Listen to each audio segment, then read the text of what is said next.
All right, amazing images can be seen from right here in Metro Detroit, and all you need really is a telescope. See the sights one man found just by looking toward the stars. All right, we've certainly had a lot of cloud cover recently, and that may or may not be that big of a deal for you. But for one Metro Detroiter, it's really bad news because his hobby depends upon clear skies.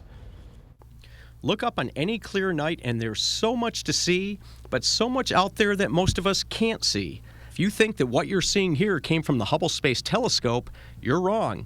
These photos were shot in a Metro Detroiter's front yard. Introducing Jim Renard, who has elevated his astronomy hobby to a rare level.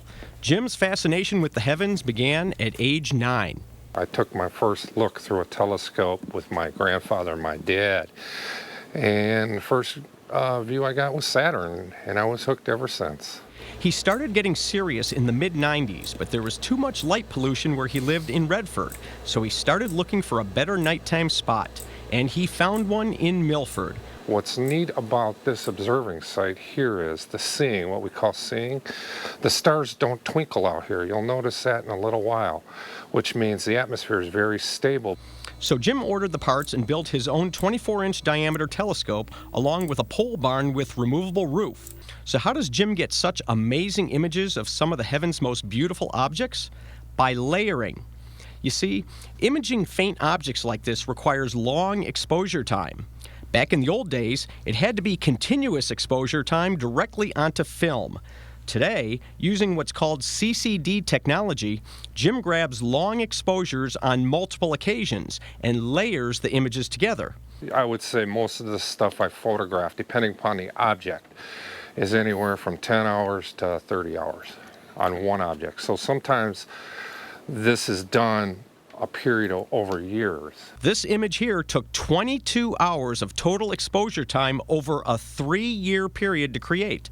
Why? Because there are only certain times that the object is visible, and those had to occur on nights with no moonlight and clear skies. And some of those nights were brutally cold. What is the coldest weather you've been out in? Minus 18 degrees Fahrenheit. And how long were you out here? About 7.5 hours. Really? Yeah. Did you regret it? The next day, you get windburn. I get windburn right here. The elements can be harsh, and this type of work takes a lot of time. However, you've got clear skies, a perfect night, but it's your anniversary. What's going to happen? He's going to go outside. What about you? I would go out with him. It's been done. If it's a warm night, I would go out with him.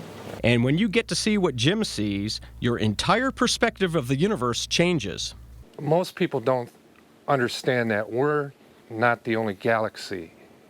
And when you shoot some of these galaxies, there's sometimes hundreds and hundreds of these island galaxies like ours that are out there. What's your biggest dream? I would just like to go in space.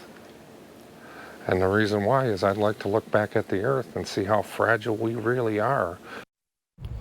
Wow. And that may be possible soon for him to go well, into maybe. space. Yeah. Space travel for privatization. Right. And by the way, every image you saw in that story was shot by Jim. We spent, it was just a fascinating 3 hours we spent with him, and my photographer, Alex Atwell, and I, we thought we had frostbite. It was a really cold night, but what a great experience, and really He's what so a great... passionate about it. He didn't really care about that 18 degrees below, but you know, of course I couldn't help but think, does he have a wife, and does she come out there with him? Absolutely. He spends long hours out there. A lot of patience to do the work he does. All right, that was a beautiful piece.